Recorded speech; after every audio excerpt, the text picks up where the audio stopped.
Hello, and welcome to this week's 3View. Now, mea culpa here, I do not have the book with me because it's actually at my home office. And it's a slightly quirky book review this week. Some of you who've been following me for a while may have noticed that my company is called Four Legs Better, and my leadership program is called Four Legs Leadership.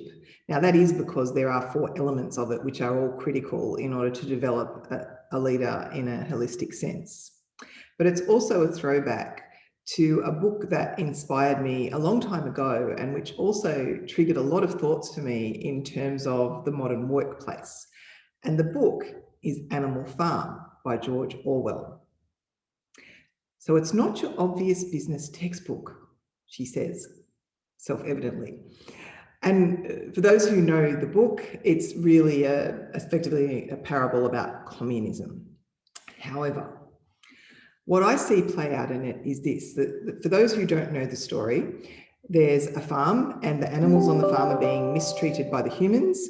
And so they rise up and overthrow the humans with the idea that the farm is now going to be run in a way where everybody is heard, everybody has a say, effectively the principle of collectivism or communism.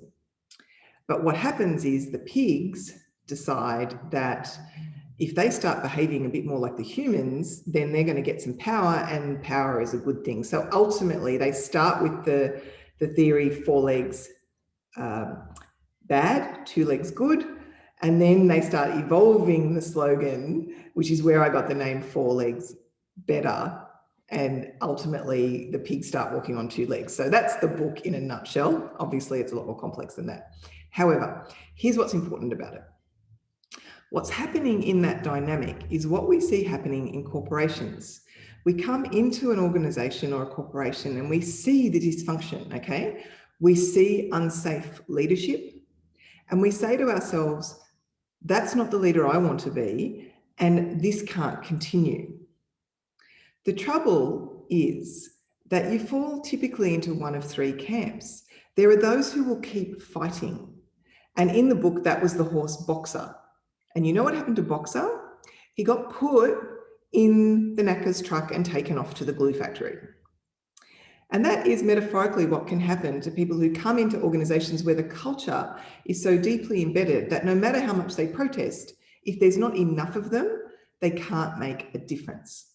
So they end up either self-selecting out, or they are often the first people to go when there's some form of restructure occurring. They're effectively forced out, whichever way you look at it. The second category of people are those that are the people that become the pigs that walk on two legs. So in other words, they're the people who look around and go, to get into the corner office, this is the standard of behavior. So I'm going to mimic that standard of behavior and I'm going to become that toxic leader.